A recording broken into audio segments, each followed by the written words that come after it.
మూటపిల్లి చేస్తుంది. కిలో పిండి ఇది, బియ్యం నానబెట్టిన 2 గంటలు, శనగపప్పు, ఈ నువ్వులు కడిగిన, అల్లం ఎల్లిగడ్డ పచ్చిమిరపకాయలు వేసి మిక్సీ పట్టిన,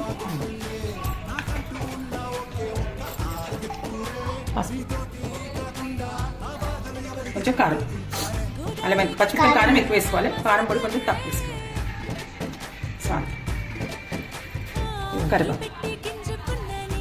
కరివేపాకు మంచిగా కట్ చేసి వేసుకోవాలి,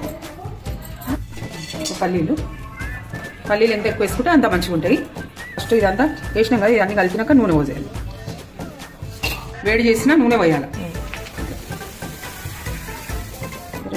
ఒక స్పూన్తో ఇట్లా కలుపుకొని మళ్ళీ వాటర్ పోసి తడుపుకోవాలి, చేతితో కలుపుకోవాలి. అంతా ఆయిల్ పోసినాక మంచిగా అంతా మొత్తం కలిపినాక వాటర్ పోయాలి. ఇదంతా కలిపినాక మళ్ళీ కొంచెం టేస్ట్ చూసుకోవాలి, ఉప్పు కారం తక్కువ ఉంటే వేసుకోవాలి, తగినంత వేసుకోండి, ఎవరు ఎట్లా తింటే అట్లా వేసుకోవచ్చు. ఉప్పు పడుతుంది, ఇంకా ఉప్పు పడుతుంది. కొన్ని వాటర్ పోసుకుంటూ తడుపుకోవాలి, ఎక్కువ పలసగా కావద్దు, 2 చేతులతో తడుపుకోవాలి, గట్టి తడుపుకోవాలి, మామూలుగా మరీ గట్టిగా కాదు మరీ పలసగా కాదు, మీడియంగా తడుపుకోవాలి.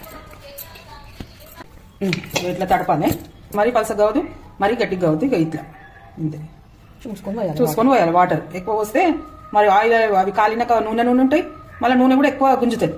ఇట్లా ఉండలు చేసి ప్రెసింగ్ చేయాలి. ఫస్ట్ ఆయిల్ ప్యాకెట్ తీసుకోవాలా, ఆయిల్ ప్యాకెట్ తీసుకుంటే ఈజీగా వచ్చేస్తుంది.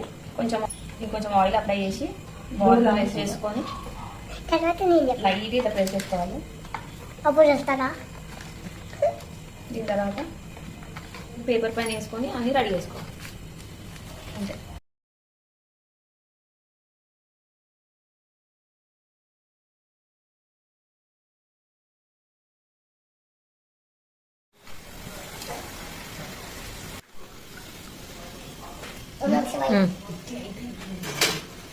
వడపల్లి రెడీ.